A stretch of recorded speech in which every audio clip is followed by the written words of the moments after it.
live now into Okay. Facebook. And I'll get the recording going. I'll just wait for it to catch up. Hello, hello, delicious humans. I love me some delicious humans. Greetings. How are you all, wherever you are around this fine globe of ours? I'm AJ, one of the co-hosts of the Superhuman Summit, and this one's all about science and spirituality and the meeting of the two of those. And we've already had 6 delicious, amazing presenters today who have taken us all over the place, from storytelling to our own energy to our mindset. We've had so many people, to relationships, to feeling empowered, you name it, we've kind of gone there today.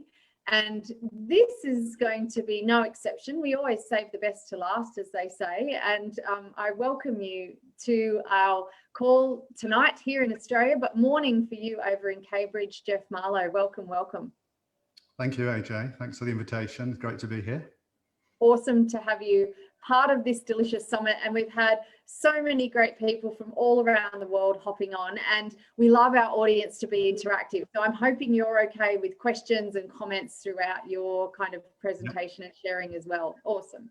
And so Geoff and I were just talking a bit about his unusual kind of entry into what he does now, and he does a lot about creating future fit cultures, but also we talked a bit about spirituality and how that's come about in his life, and that you started out in engineering, maths and physics, and had a bit of a breakdown in your 30s, which so many of us, and we've heard lots of people today, corporate refugees, burnout, and then transformation. Do you mind sharing a little bit of your caterpillar chrysalis to butterfly story? You mean the in process towards butterfly journey? Yes. Yeah, well, I mean, as you say, you know, my background, at school, I did pure maths, applied maths and physics. And then at university, did electronics engineering. So, you know, kind of, if I say left brain, you know, this was like about as left as you could get. And somebody once described a client of mine as having a brain the size of a planet. And I said, no, actually, you know, it was a bit like me. It had half a brain the size of half a planet, and the other half of a brain the size of a lentil. Oh, so no. You know, I mean, it's kind of like the story of getting back into balance, I think, has been the big story of my life. And yeah, I was off work with stress, signed off by my doctor, went to see the psychotherapist. The guy actually who runs the psychotherapy unit here at, or used to run the psychotherapy unit here in Cambridge at the University Teaching Hospital, Adam Brooks Hospital. And, you know, he couldn't work out what was wrong with me. I mean, he said I should, his diagnosis was I should be happy. This was after a 3-hour private consultation. And I left feeling even more stressed, because I thought, if anybody's going to have the answer, you know, like the top guy at one of the 6 top universities on the planet is definitely going to have the answer, and he didn't. And I kind of, you know, I think in the preamble we were chatting, and you used the phrase that often the breakdown comes before the breakthrough. And certainly that's what happened with me, because I wouldn't have been interested in spiritual. I mean, I'd gone to church as a kid, and I had an uncle who was a vicar. Actually, he was a canon in the Church of England, although I don't think he ever got fired. But he was like, you know, that was sort of my introduction to spirituality, was going to church and looking at all these people who talked a good game but didn't seem to embody anything of what they were talking about. So, which is not universally true. I mean, as I say, my uncle was quite a spiritual man, and you know, I kind of saw a good example in him. But most people I've encountered just, you know, talk the talk but don't walk the walk. So yeah, I wasn't kind of interested in that stuff. I turned my back on it in my teens. I went down the science route. But it wasn't until this kind of experience of crashing and burning, when everything externally, you know, happily married, a healthy child, a good job with a company car, working for a, you know, a top line consultancy here in Cambridge, traveling all over the world, doing exciting work with big clients and all that kind of stuff. So on the external level, absolutely everything, you know, ticked all the boxes in the Excel spreadsheet. But something inside kind of wasn't right. So that's kind of what got me through the door of a meditation center here in Cambridge, actually, with an organization called the Brahma Kumaris. In fact, on last year's summit, you had Sister Genti and I think Stephen Berkeley, who I met Stephen in India, actually. So we used to go to the he's same watching place. right now. He just messaged me. Hi, Just watching. Stephen. Right? Hi, Stephen. Hello, Steve-O. How are you, Steve-O? We miss you. Yes.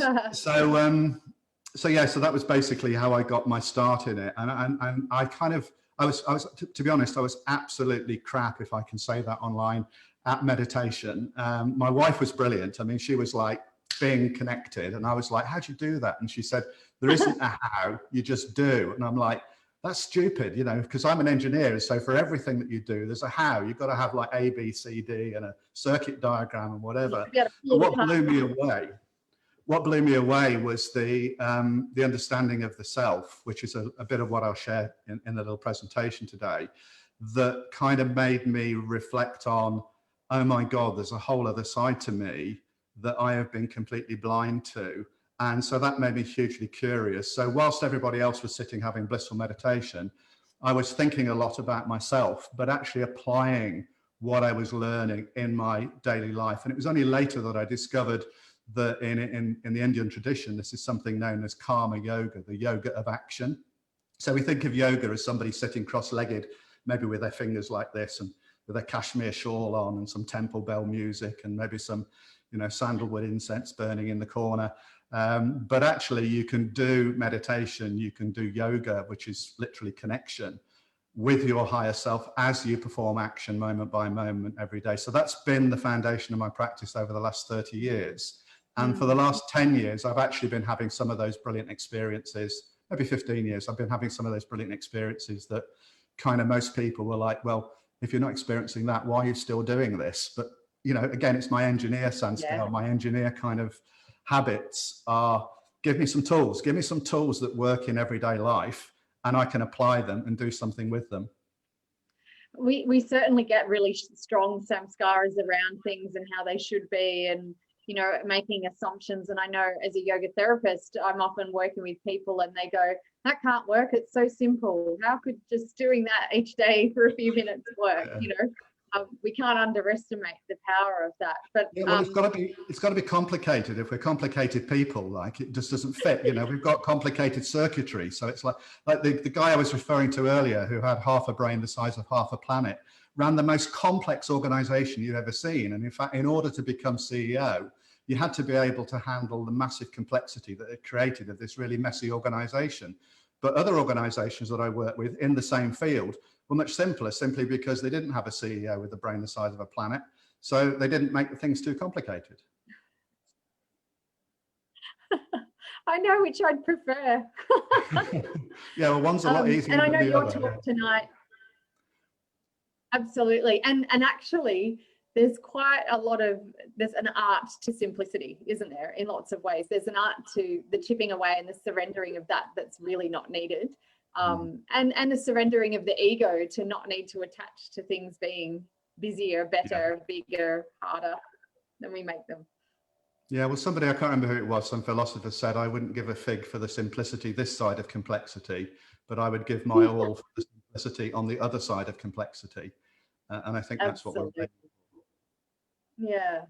And okay, so your talk this evening is all about insight and illusion and seeing for yourself what others don't, won't, or can't. And I love that title. So I believe you've got a presentation to share. Why don't we kind of switch over to that mode? And I want to also encourage all of the attendees that you can jump in and comment and ask questions along the way.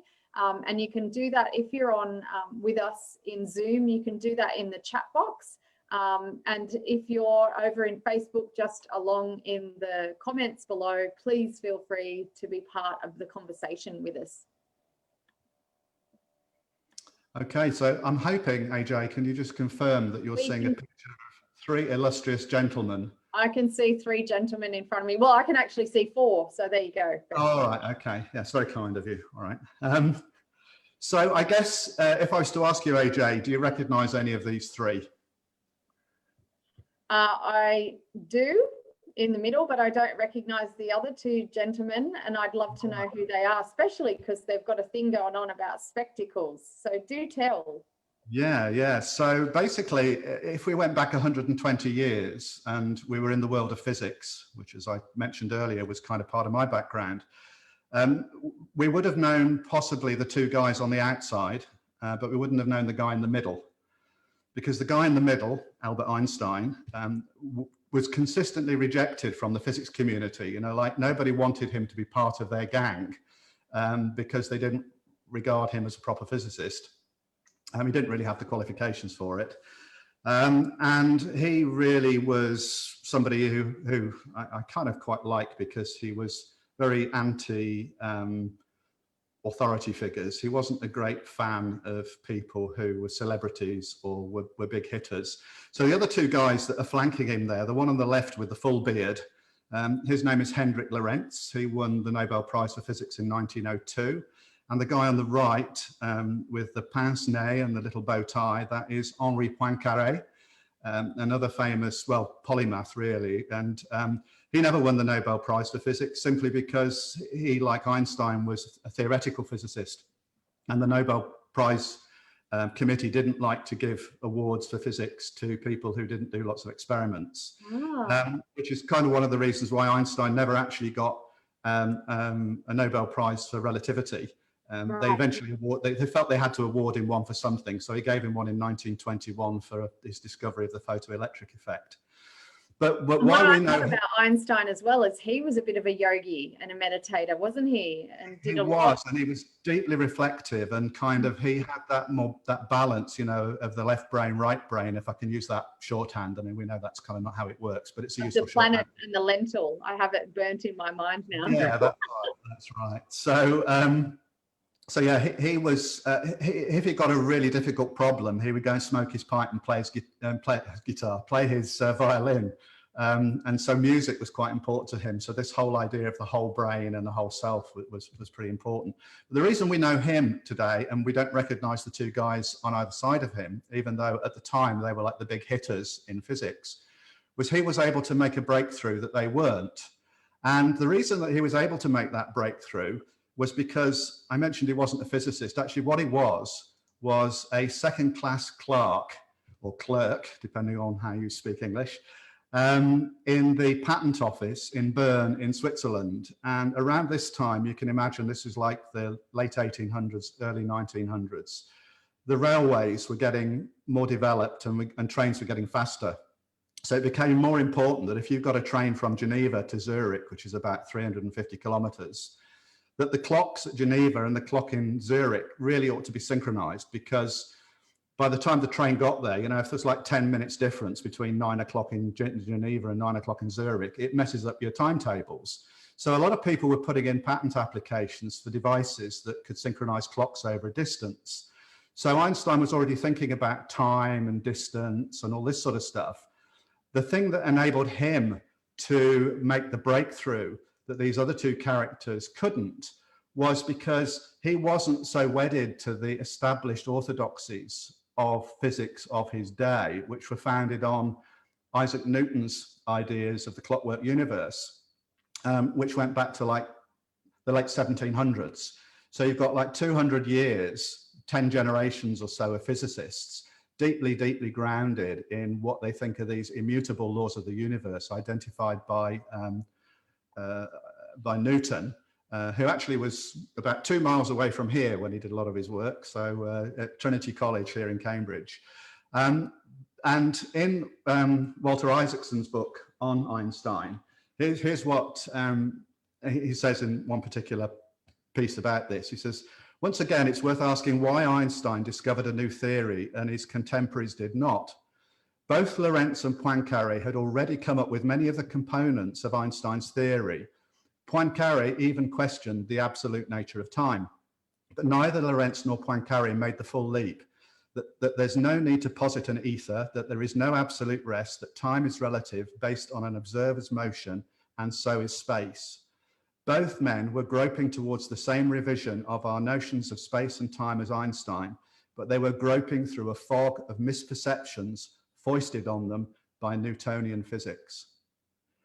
So this is the problem with science, right? So science is basically ways of describing observable phenomena, and we come up with scientific models to explain our phenomena, and the better the models explain the phenomena, the more we trust the models. The risk is when we begin to believe the models are the truth, because the models allow us to see certain things, but they also, in doing so, prevent us from seeing other things. And so, although scientists would like to present themselves as being very logical and rational, and you know, if somebody comes along with a better theory that explains the observable phenomena better, then they would automatically drop their old theory and go to the new one. The reality is they're human beings like the rest of us, and if they've built their career and their fame and their status on a particular model, then they are not going to let go of that under pain of death, right? And so if you doubt that, coming from me, who's a fairly mediocre physicist, how about this guy, Max Planck, who won the Nobel Prize for Physics in 1918 and is the founder of quantum theory, the other great scientist, the other great physics theory of the 20th century. And he says here, a new scientific truth does not triumph by convincing its opponents and making them see the light, but rather because its opponents eventually die. And a new generation grows up that is already familiar with it. So there's this saying in physics that physics philosophy, or the theory of physics, progresses one funeral at a time. Love it.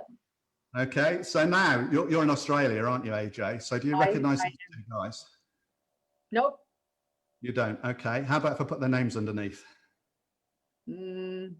I've heard Robin Warren before, but I couldn't tell you about him. Yeah. Okay, so 1982, Barry Marshall and Robin Warren put forward the observation that stomach ulcers were not caused by stress, they were caused by a bacterium called Helicobacter pylori. And of course, all the people who dealt with stomach ulcers said, what a load of rubbish. And they were pilloried in the community. So I think it was Barry Marshall, one of them basically drank a beaker containing this bacterium, swallowed a camera, gave himself an ulcer, observed the ulcer developing, gave himself antibiotics, cured the ulcer, and still the scientific community would not accept the idea that this is what caused stomach ulcers. Oh my goodness. So that's in 1982. In 2005, Barry Marshall and Robin Warren were awarded the Nobel Prize for Medicine for their discovery that stomach ulcers are caused by Helicobacter pylori. So that's what, 23 years from discovery, 82, around about 82, to acknowledgement, 2005. And you can go on. I mean, you know, this happens throughout the history of science and innovation and breakthrough. Yeah. So what causes taking one for the team, though? Experimenting on yourself in that way. That is being pretty committed to your theory, isn't it? To kind of infect yourself with something and then cure yourself. And it's still the so-and-sos don't, I mean, you know, take any notice. And they still don't believe us. And I know I was on the board of a medical institute research lab here in Australia for about 11 years. And it was the same thing in that amount of time. So often research really didn't even get published or seen as anything of any weight for a number of years, you know, and many cases and lots of different research. Yeah, it's a challenging field, isn't it? It is. And so, you know, if you kind of then switch a little bit into so we looked at a little bit of science, if you switch a little bit into the kind of domain that we would regard more as spirituality, there is a concept which is right at the core of what I do in my professional work with organizations around innovation and helping teams be more innovative. And, you know, one of the phrases I like to use a lot is none of us is as smart as all of us. And innovation is really about turning that from rhetoric to reality. So when I say a future fit culture, I mean a culture that actually mobilizes the collective capability of everyone, as opposed to one or two people at the top making all the decisions, you know, a few people in big hats telling everyone else what to do. And for those of you who saw, or, you know, if you haven't, you can watch the replay of Dr. Richard Clayton's presentation earlier.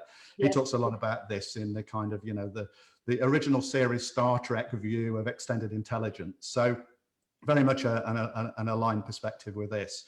The thing that makes it really difficult for us to see things is that there is this concept, and, you know, when we talk about insight and illusion, I think this is a core concept behind it all. And it comes from ancient India. So 2,500 years ago, when the Jain tradition, the Jain Dharma, often in the West, it's often called the Jain religion, but the Jain philosophy, there is this thing right at the root of it called Anek Antavada, right? And it's originally it's from a Sanskrit word, and you can look it up. It's on Wikipedia. So if you If you put that into Wikipedia, you'll get basically what I'm going to tell you now, which is that if you break the word down, it's a compound word. So an means not, ek means one. In fact, anek also means many. So that's sometimes the translation of those two components. Ant or anta is end or side, and vada is doctrine or way or thesis. So when you look at the English translation of anek anta vada, it's called, you know, the doctrine of many-sidedness. And so the idea is that there are many sides to things, and human beings invariably cannot see them all, but often assume that they do. So we kind of mistake the part for the whole. And the way this is usually described in the Jain tradition is through the analogy of the blind men and the elephant. So I don't know if you're familiar with that story. It's quite a well-known one. So basically one guy's got hold of the tusk and says the elephant's like a spear, sharp and hard. And one of them's got hold of the leg and says, oh, it's like a tree trunk. And one's holding the tail and says it's like a rope. And so these blind men then have a heated debate about the nature of the elephant, all of which each of them has grasped a small part of, and none of them has seen the whole. And when you come back to this idea of innovation and how do you tap into the collective capability of people to see more than they would see on their own, you know, none of us is as smart as all of us. All it takes is for people to recognize they don't have the whole picture and then become curious about what others see that they don't. So if the guy with the tail says, well, you know, what do you mean a spear? I mean, that sounds really weird to me. But rather than saying, well, we can't both be right, no, I am, so you must be wrong. The philosophy would be, well, hang on, I don't see that. So tell me a bit more about what you see. And then there's a natural curiosity and a natural respect for the other person that actually builds the kind of spirit, the culture that you require if you're going to bring the collective capability of humans to life. And so, I know my co-host Michelle often says, in her view, religion is like that, or she sees it like a pyramid. And she said people are just standing at a different side of the pyramid. They're all leading towards hope, love, joy, you know, oneness, but they're all looking at a different view of that pyramid. And so they have specific dogmas and doctrines and things because of that one view. Yeah, absolutely. So yeah, there's a guy called John Godfrey Sachs who was an American theologian at the end of the 1900s. It's Sachs, S-A-X-E, and he wrote a poem about this, and it's, you know, basically about the blind men and the elephant in the context of religion, and basically that no one sees the whole. So that's worth digging out as well. Awesome. So when I don't want to talk about anek anta vada and elephants because I'm dealing with corporate clients who think that might be all a bit weird and might ask me have I brought my prayer mat and all that kind of stuff, what I use instead is this image here of a circle, a triangle and a square. And the reason I use that is because if somebody saw a circle and somebody else saw a triangle and somebody else saw a square and they all were told they were talking about the same thing, it would be actually quite difficult for them to accept that is the fact. And so, you know, in a lengthier session or more time in a workshop or whatever with a group of people, I would go into this in quite a bit of length and give people the experience of what it's like to identify with the, you know, I'm a circlist. What the hell are you triangolans going on about? And, you know, never mind the squarians. I mean, nobody likes the squarians. So the reason that this is such a powerful image is because I have here the shape, which is, here it is, it's a circle. Okay, but it's also a triangle, if you can see that. All right. Yes. Okay, yes. And if I calculate, then it's a square, right? So basically what we have is we have 2D perspectives on a 3D reality. And so one of the things that I use a lot in my work is this idea of 2D, 3D. And when people end up in conflict and disagreeing with each other, if you can get into their heads and remind them, and even sometimes in meetings, I'll pick this up and wave it around. So people go, oh, hang on a second, I'm just seeing my perspective. What is it you see that I don't? It changes the dynamic from a kind of right, wrong, we can't both be right, I know I am, you must be wrong kind of conflict, which I guess one or two of your viewers might have experienced, if not in themselves, at least maybe they have friends who suffer from this problem.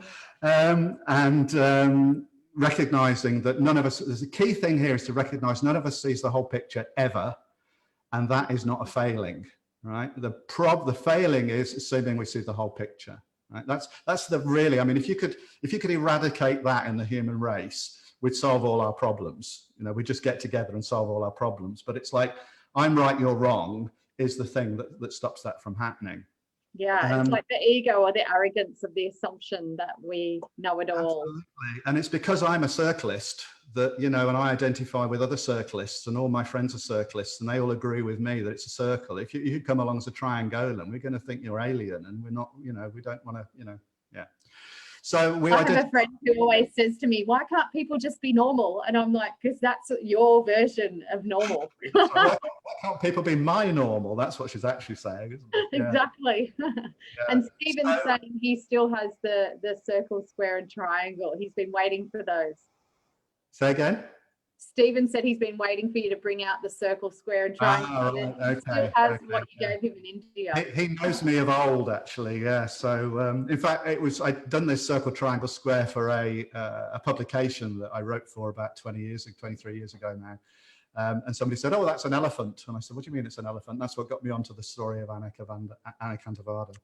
So how does this play out? Someone else is asking to see it again. Maybe you can hold it up again. Okay, yeah, I'll hold it up again. So here we are. So look, here's the version I send to clients because it's got my URL logo. All right, so yeah, so there's the circle. Let me do it with the big white one. So there's the circle. There's the triangle. Okay, and there is the square. So you're looking at the two-dimensional slice of the three-dimensional object. And of course, you know, you might come at it from a odd angle or whatever. But the thing is, you never see the whole picture. That's the key lesson to learn. So how does this play out? And the issue with the elephant is we never see the whole picture. There is another metaphor, another animal metaphor I'll come to in a moment, which is why we see what we see and why it's so difficult for us to get out of it. In terms of how this applies in practice, let's bring this down to a very practical organization, which I guess most people will recognize this particular logo, latest version, I think, of Procter & Gamble's logo. Procter & Gamble were one of them was a candle maker and one of them was a soap maker. And so basically they were a soap company.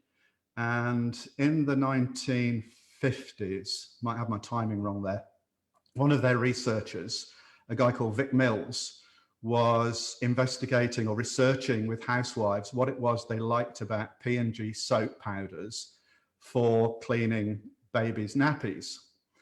And one of the bits of feedback he got from the housewives he talked to was, we don't like anything about cleaning babies' nappies.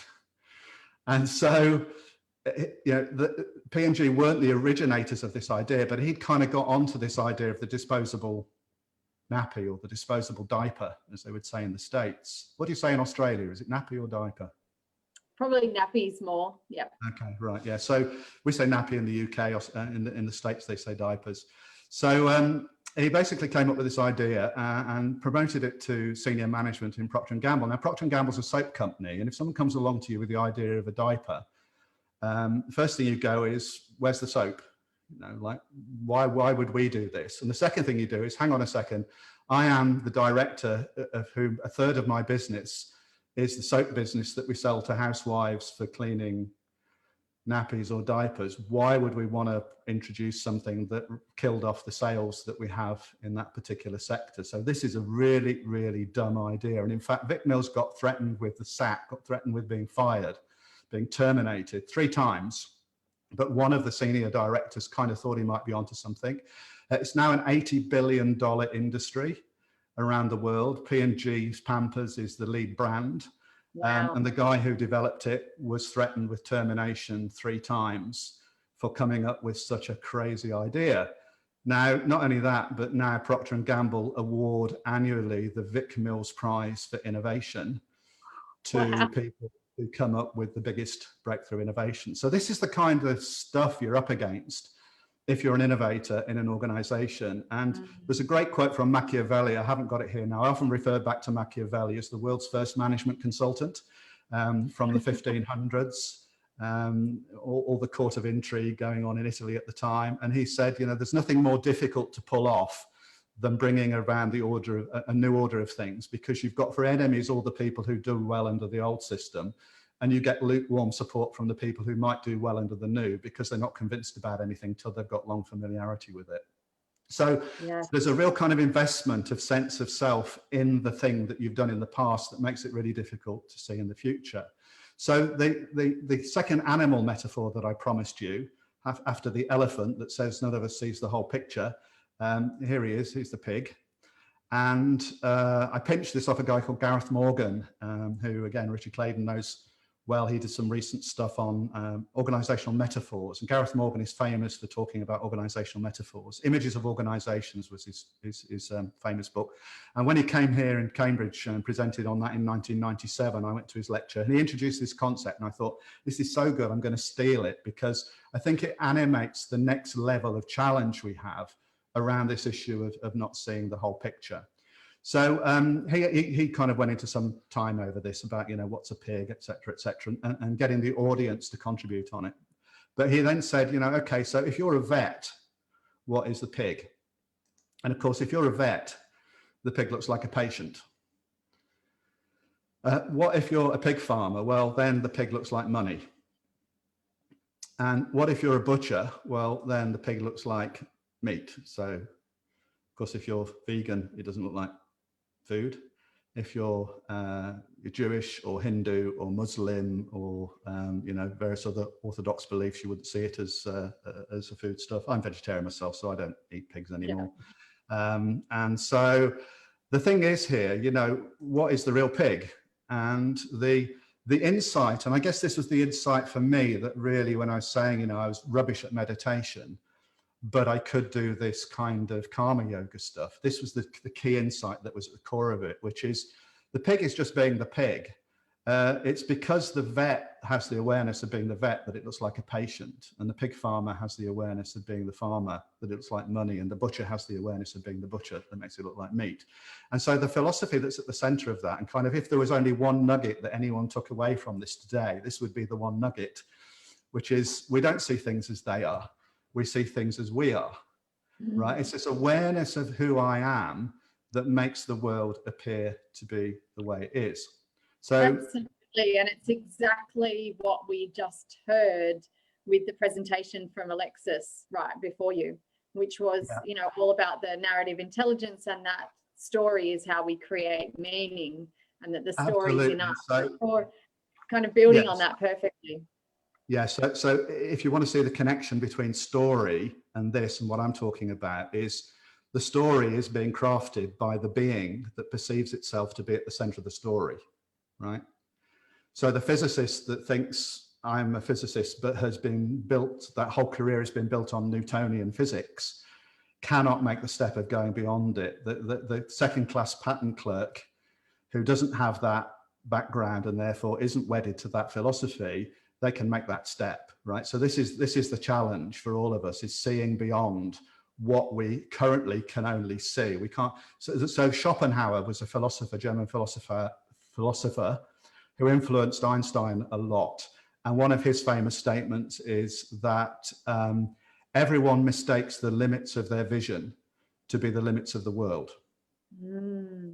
Right? Wow. So it's the perception of self that creates the limitations on the world. So many years ago, I mean, this is going back like 20 odd years ago, when I was working with these ideas, I read an article in a business magazine on a flight somewhere. I think it was Scandinavian Airlines, so somewhere up there. And it was an article by a guy doing a bit of a tongue-in-cheek thing, saying that, you know, if you're a consultant or a business school academic or working in the field of organizational stuff, you need your own model. And so you need to come up with a model that is yours. And I was sort of reflecting on, you know, what would I come up with? And I've been playing with the ideas I'm just about to share with you now. And it struck me that they kind of formed a hierarchy. In fact, I call it the hierarchy of illusions. And I'm just going to show you those in a moment. But so I was on this flight and I was thinking, you know, what could I do? So I realized actually that everybody's heard of Maslow's hierarchy of needs, haven't they? So I thought, well, since my surname is Marlow, and Maslow and Marlow is only like one letter difference. It's an adjacent letter, it's like R and S. Perhaps I should come up with Marlow's hierarchy or something. So I was kind of playing around with this, and then things sort of started to slot into place. So it's like a model, right? So it's not the truth, okay? But it's a useful model, I think, and I hope we'll see that, right? So what it's basically saying is, go back to the idea of the pig.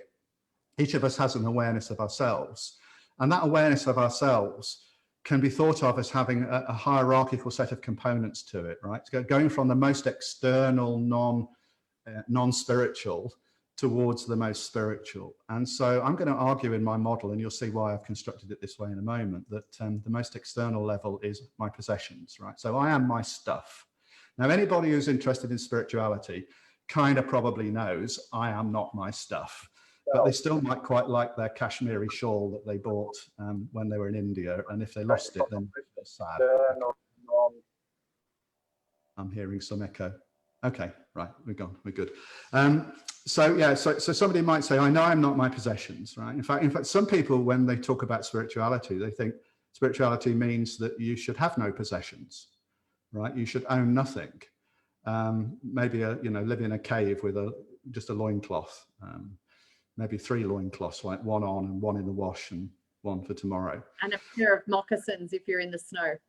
A pair of moccasins if you're in the snow. And then, if you want to find out if you disagree with someone, you should walk a mile in their moccasins, because then you're a mile away and you've got their moccasins. Okay.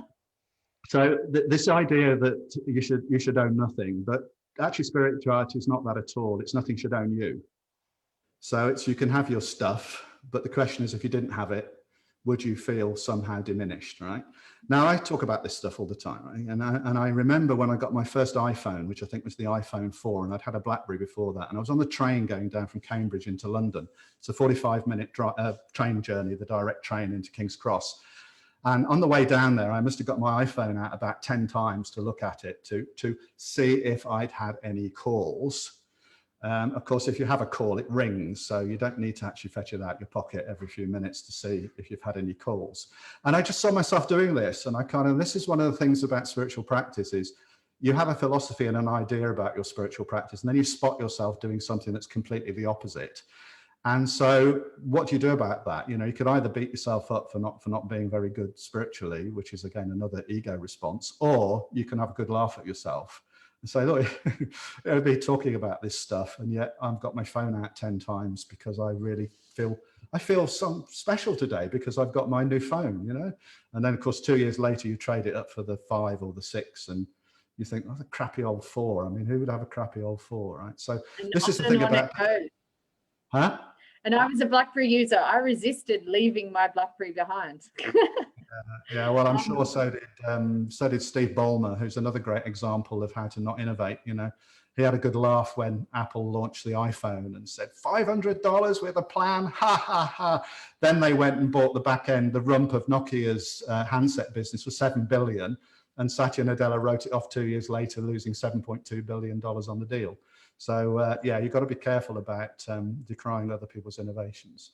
So the next more subtle level, and I'm going to click through this at a rate because in the interest of time, next more subtle level is I am my achievement. So I live in Cambridge. Lots of people come here, or used to before lockdowns, to go to university so that they could say that they studied at Cambridge. In fact, every summer in Cambridge, it is mayhem on the roads because all the foreign language students from all over Europe come to Cambridge to study English at Mrs. Smith's English school, which is in one of the back streets. There's about 200 English language schools pop up in Cambridge every summer with all these cyclists, people from other countries that, we cycle on the left or drive on the left here, and lots of countries in Europe, they drive on the right. If you go far south to places like Spain, they drive in the shade. So you end up with people all over the road. And why do they come here? Because when somebody says to them, you speak really good English, where did you learn? They said, I studied at Cambridge, right? They didn't study at Cambridge University, but anyway, so kind of this idea of achievement. Mm-hmm. And again, it's not that achievements, there's anything wrong with having achievements. The question is, do your achievements have you? If you feel that you are great because you've got a degree in electronics, somebody comes along who's got a PhD in bioastrophysics, you're going to feel pretty crap.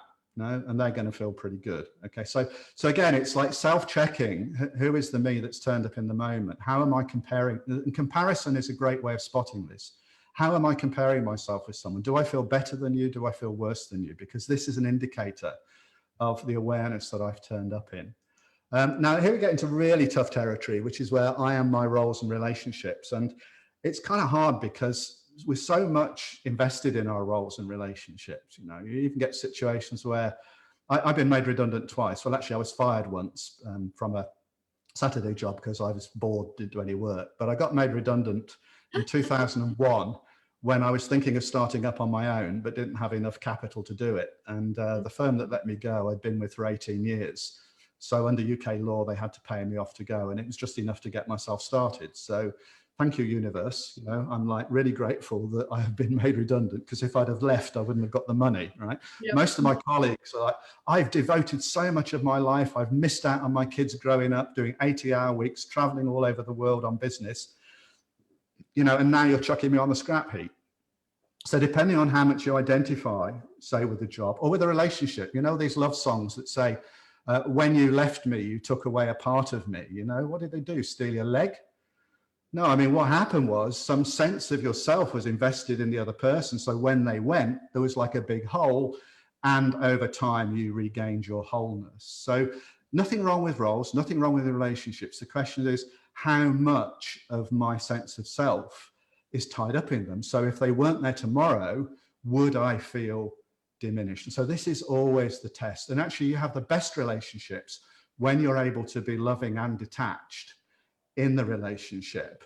When you're dependent on the other person, you're basically saying, right, I'm going to lock myself in this jail, give you the key, and if you want to let me out, you know, do or don't. It's all about attachment, isn't it? All of these things is about our attachment. It is. And I mean, you mentioned ego earlier, and like, you know, one way of thinking of ego is attachment to our limitations. You know, we limit ourselves in some way. I'm limited by my possessions. I'm limited by my achievements. I'm limited by my roles and relationships. We become attached to that, and then we feel diminished. And of course, the human spirit has infinite capacity and infinite potential. That's how we become superhumans, right? You know? So it's getting through those barriers is what it's all about. And the next level is where it's really difficult. And this is why, for me, it took maybe 15, I think it was actually 17 and a half years before I really got some breakthroughs in meditation. I am my thoughts and feelings. It is so challenging to get past this particular, and I think thoughts is made, well, because maybe that was my journey. I think getting past my thoughts is the most difficult thing. You sit to meditate and you think about meditating, and you think, am I meditating? And I'm not sure if I'm meditating. And if I'm meditating, should I be experiencing this? And all of this is thought, right? You know. And then should I eat a peanut butter sandwich after I finish meditating? Yeah, that's right. And did I remember to turn the kettle off? And am I, you know, it's like as soon as you sit down, all the unresolved thoughts kind of flood in. So this is like the big challenge. And I mentioned Newton earlier. I mean, Newton and Descartes have both got a lot to answer for, but I blame Descartes for this one because he's French, and the English always blame the French. Sorry, Alexis. Well, she's American, but she lives in Paris. And of course, he wasn't here in Cambridge, so it's a good idea to not blame somebody local. But yeah, he said, I think, therefore I am. Well, you know, if you think, therefore you are, you think you are your thoughts, and then basically you're at the mercy of your thoughts, right? And so thoughts make a good servant, a poor master. We kind of know all that stuff. So if I'm not my thoughts and feelings, what am I? And well, if you go behind your thoughts and feelings, you run into a level which you might consider to be personality, okay? And what's interesting about personality, people used to, psychologists used to think your personality was who you are. And if you've ever done have you ever done a personality test, AJ? I've done so many. Did they find one? Myers-Briggs's, the LSIs, the PCSIs, yeah.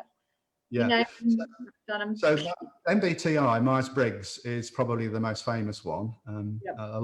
Millions of people a year are subject to that particular gentle instrument. The T in it is type, right? Myers-Briggs type indicator. So type, they thought your personality was a type, like your blood type, which is weird because it all was derived from Carl Jung, who always said, over your lifetime, if you are an I, you end up being more E, and if you are a T, you end up being more S, and so, you know, so kind of crazy. But personality itself is interesting because the word personality derives from the Latin word persona, which literally means actor's mask. So if that's the actor's mask, the question is, what is behind the mask? To which the obvious answer is the actor. So this understanding that I am an actor, I put on my mask and I play my part on the stage of life. And Shakespeare understood this. This is from As You Like It, Act 2, Scene 7. All the world's a stage and men and women are merely players. They have their exits and entrances, and in our time we play many parts. And I've emphasized parts because Ta-da! There you go. That's why the model has got those layers on it. So you are the actor, you put on your mask and you play your part. But we end up drifting off into these levels and losing ourselves in I am my roles, I am my thoughts, I am my achievements. And the way we know this is, go back to my analogy of the pig, is how is the world appearing to me? If I'm engaging with you now and I'm thinking, wow, Alex, she looks happy with what I'm saying, and I'm doing a good job here. Well, what's going on there? Where is my sense of self? Or am I more concentrating on allowing my part to emerge moment by moment? And I was doing this in Paris about 20 years ago, and some guy in the front row got very animated at this point. He clearly wanted to say something. So I said, you want to say something? He said, Geoff, this is very interesting. You say this is the part. Hang on, where's the annotation button thing? Here we go. There we are. He said, you say this is the part, but when you go in this direction, it is the trap. And I thought, wow, that is so cool, and I've been using that line ever since, even with the silly. Yeah. So this is the thing, is, we drift out of this awareness of the fact that we're actors on the stage, and we end up identifying with these layers. So back to our friend Einstein, what happened with him was he became an authority. I mean, and he said himself, to punish me for my contempt of authority, fate has made me an authority myself, right?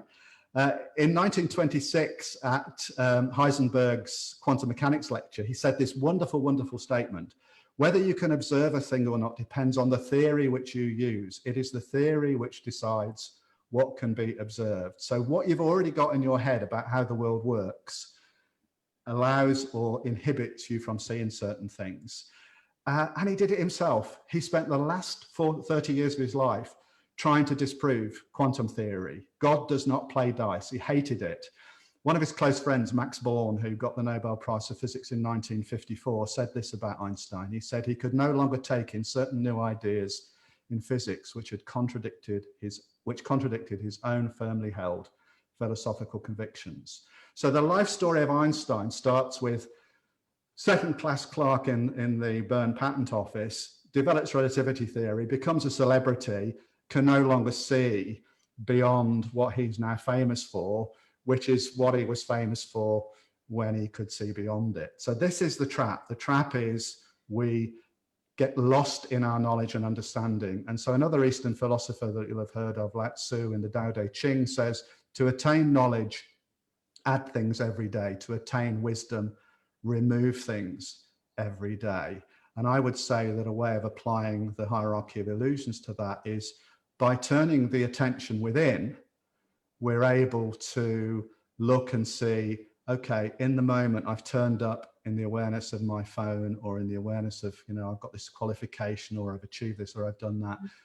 In seeing that, the moment we see it, we become the observer of it, we become detached from it, and that breaks its power over us. So that for me was my meditation practice for the first, and I still do it now. So for the first 17 years or so, it was my exclusive meditation practice, was observing who is the me that has turned up in the moment, and thereby being able to reinforce this awareness of being the one behind the mask who is playing the part.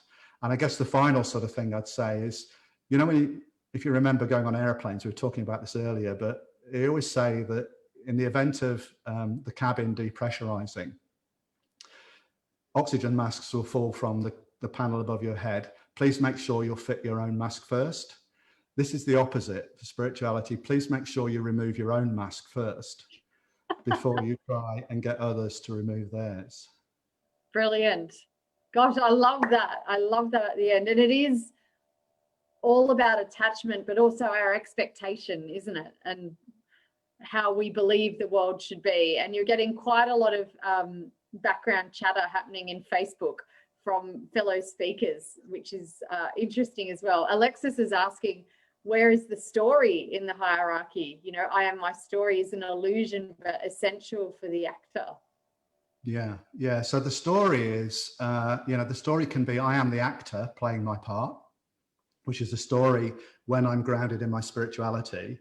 Or the story can be, my model is better than your model, which means I am in the idea of my thoughts. Or the story could be, well, you know what? I mean, I've got a PhD, so you really, and this is one of the reasons I love Richard Clayton, by the way, is one of the very few business school academics, PhD, super smart, very knowledgeable, but he doesn't use it to lord it over you, right? Very rare in academics. Most academics are kind of, I'm my achievements.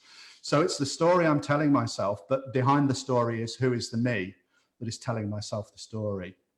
Is it the subtle actor playing the role? Is it the role? Is it the part? Is it the achievements, possessions, etc.? Love it. And you might think differently if you see all the chatter that Richard's been putting into Facebook at the moment. I've not been looking. I don't want to. He'll use big words and I won't understand what he's talking about. Dramaturgy. Life is like a theatre. It is a metaphor. Or is it dramatism? You know, life is the drama kind of thing. Yeah, well, Erving Goffman, I mean, I know Richard's a great fan of Erving Goffman. I mean, he wrote a book in 1959, which is when I was born. So he wrote a book called The Presentation of Self in Everyday Life, which is all about how we all do this. We put on a mask and we play our parts, as Shakespeare said. So that was the fan, and that kind of eventually evolved into psychological safety, which we all hear about today, which tends to be attributed to Amy Edmondson, but kind of you can trace it back through previous. There's a guy called Kahn, and then there's Goffman. Yeah, so I really love that idea or the analogy of taking the mask off first before we interact, and particularly in that context of culture, particularly what we're looking at here with science and spirituality, even identifying with one or the other and putting on a mask and saying, I am more on the science or I'm more spiritual or whatever that might be. I think that's a really useful analogy and takeaway for people to have. We've got a question in our Q&A box from Padma Kumar, sorry for pronouncing that. And it is, when you take off all of the layers, can there still be ambition and drive? Which is really interesting, right? Yeah, I mean, I think that ambition and drive tend to be words that we associate with the ego. When you take off the layers, what there is the kind of natural emergence of what you are. So one of my friends, Canadian guy who is another meditator, I always remember him coming and doing talk here in Cambridge at the University Centre. And his final comment was, you will never be more powerful than when you're being what you really are. So if you're kind of able to step back into the awareness of being the spiritual actor. So, I mean, you know, the word we use for actor is one way, and I don't mean putting on an act, right? This is like the antithesis of putting on an act. It's being what you really are. But what the actor does is the actor animates the character. It animates the part. And in Latin, anima is the word for soul. So we talk about maybe being soul conscious as opposed to being role conscious. Okay, so when you develop that awareness of being the spiritual actor playing the part, you're in touch with the maximum amount of your own resources. You're not limiting yourself. You're removing the limits, and therefore your capacity to flourish and to create and to contribute collaboratively with others, because you recognize that you don't have the whole picture, but you're very clear about what's right for you. You're very clear about your dharma, you know, what is right action for you. You're able to achieve much more against a lot less resistance from the universe, which spots you doing it, by the way, and opens all sorts of doors, because that's what the universe is trying to do. It's trying to get us to wake up, right? So if we refuse to wake up, barriers. If we wake up, they open, okay? So that's what moves us forward. So maybe we wouldn't use the word ambition and drive, but we would use the words maybe natural flourishing and natural kind of unfolding. I mean, David Bohm, you know, the great physicist who spent a lot of time talking with Krishnamurti, he talked about the unfolding of the implicate order, you know, what is there inside unfolding into the world and manifesting. Yeah. And I love, it reminds me of a book of ancient Indian scriptures that have been interpreted by Sri M, a yogi, you know, that wrote Apprentice to a Himalayan Master.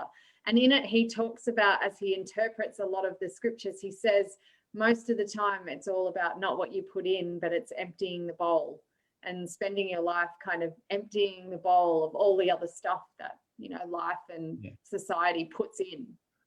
Yeah, well, one of my teachers, wonderful, wonderful Indian woman, absolute giant at 4'10", Daddy Janki, she passed away at age 104 in March this year.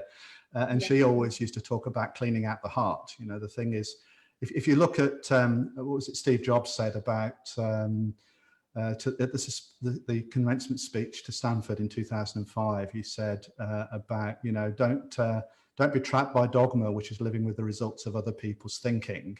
Know your own heart and intuition, because they already know truly what you want to become. And the thing is, we can't see and hear that if we're full of clutter. And a lot of the clutter is our ideas and philosophies and things that we picked up. And it's one of the challenges on a spiritual path is there's so much stuff out there that you can easily become a spiritual tourist and spend all your time.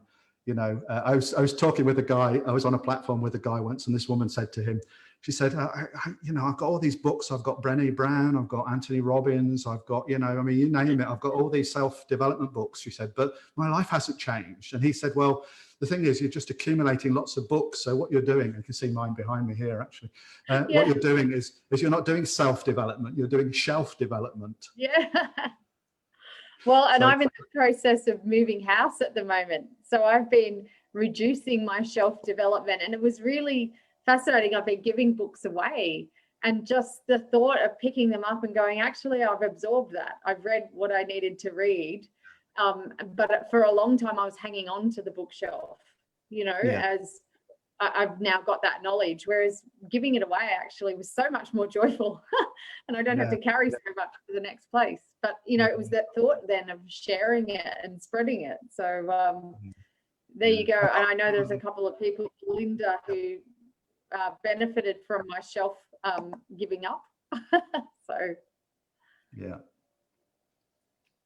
Somebody asked, I saw people are saying thank you in the chat group here. Yeah, somebody asked about the last slide but one. I mean, obviously this recording will go up, won't it, onto the Superhuman Summit Facebook group. It will. So anybody who wants to sort of catch up on any of the graphics can do that from there, no problem. Exactly. People will be able to see the repeat of this later. Stephen's saying he loves shelf development. It's awesome. Yeah.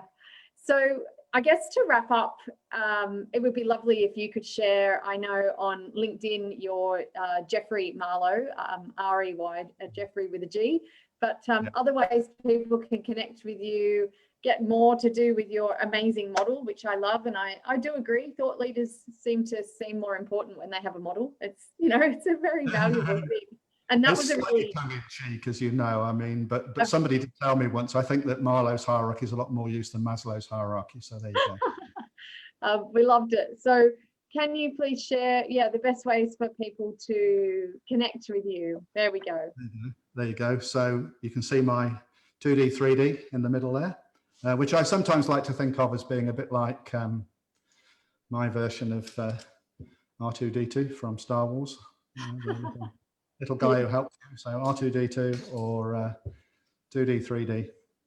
Beautiful. And I mean, just Google Geoff Marlow. I tend to come up near the top because I blather online quite a bit. So Google seems to reward that by sticking you at the top of the page. There is another guy called Geoff Marlow who was a footballer about 100 years ago. So I'm now more famous than him, which is good. Your superfluousness. And see, that's where you said it comes up to physicists and people eventually die off and you get to be the tall poppy. Fabulous. I don't know about tall poppy, but yeah, you know, you certainly, that is definitely kind of a challenge, is the prevailing orthodoxy, because so many people kind of want to be part of the prevailing orthodoxy because it's comfortable and it's secure. And, you know, we all are to that to some degree, but if that becomes a launch platform for us to find our uniqueness, then I think that's really the way to use that in practice. And I think to kind of wrap it all up, one of the nice things that I'm taking away from this as well is it is really the inner path, you know, and starting to unpeel some of those layers that we've added, you know, in our life. And I've included a link here for our Superhuman Online Immersion Day that Michelle and I are running on December 12th. And if anyone's interested, we have a special rate for people who are part of the summit and joining us live.